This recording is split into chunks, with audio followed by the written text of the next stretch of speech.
Now, Pigafetta had a hobby.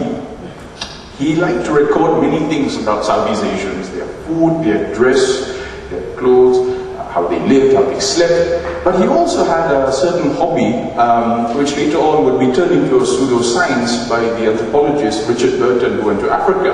Now, let's all say this together. He developed what would later be called phalloplethysmography. Phalloplethysmography.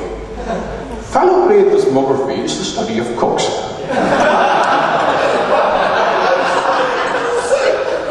Richard Burton, of course, turned this into a science, yeah? Because as he was going through Africa, he would go from one tribe to another and say, well, in this tribe, you know, it sort of veers to the left, it's heavy at the bottom, so they're all merchants. This tribe, it's a bit upturned, it's to the right, so they're all warriors. Pigafetta did more or less the same thing. So as he got off the villages, he gives us the very first European account of the Indonesian-Malaysian penis. And he records in great detail, mind you, some of the things that Indonesian-Malaysian men did to their cocks then, including an account of how, on one island, the men would actually make tiny incisions on the skin of the penis and then insert bells, after which the wounds would heal. And so you have a sort of dangling rattler that could, you know, sound your arrival. And he sort of notes how then the practice of courting a woman would involve the man literally going to the balcony and taking out his rattler and you know, calling her to the... It beats the Romeo and Juliet balcony scene.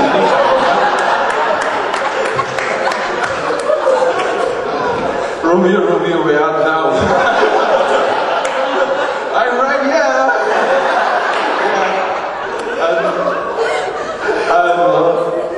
And then, of course, he records other things that Southeast Asians did to their cocks, including the palang, famous palang. This palang is then studied by Charles Bose in his book, The Natives of Borneo. The palang brings us all the way back to the point I started with at the beginning, the practice of Shivite Tantrism. Palang, of course, is the piercing that was done to the penis to insert a rod that could be wood, ivory, gold, or iron, that would actually be a bit like a cock stud. Then, these were the earliest accounts.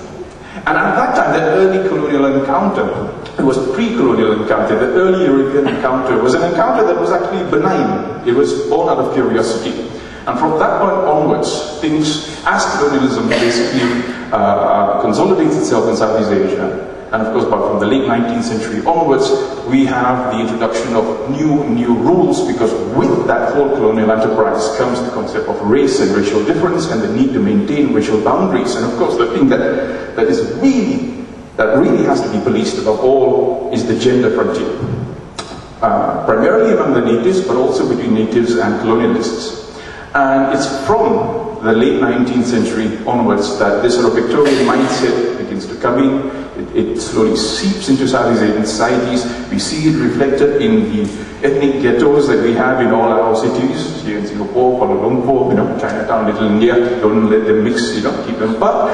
And we see that also reflected in the rules and regulations concerning marriages and relationships between colonizers and the colonized, and among the colonized themselves. And eventually, we all end up inheriting things like 377A, B, and C. Now, so I suppose, in a way, this was meant to be a teaser, a rather long one, to a talk, because basically this is a plug. We're telling all of you, come to KL, where the longer version of the lecture will be given at Sexuality Merdeka, on 30th and 31st of August. And basically, what I've been trying to do, I suppose, is actually tell you a story within a story about a story, about how complex and I think far more interesting and far more subtle our story of sexuality in Southeast Asia is. And I suppose the subtext to that is that history is important. History is not only an important subject, it is also a sexy subject, by the way. And for that reason, know your texts. Go back, and for us, people in our community, we live, I think, at a time when we are under undue pressure to somehow demonstrate the normality of our lifestyles. our history, the history of Southeast Asia, the sexual history of Southeast Asia, would actually give us, if you like, the intellectual, the academic, the historical ammunition we need to sustain what I believe has to be, in the long run, a campaign to once again render normal what is and has always been normal in Southeast Asia. Thank you very much.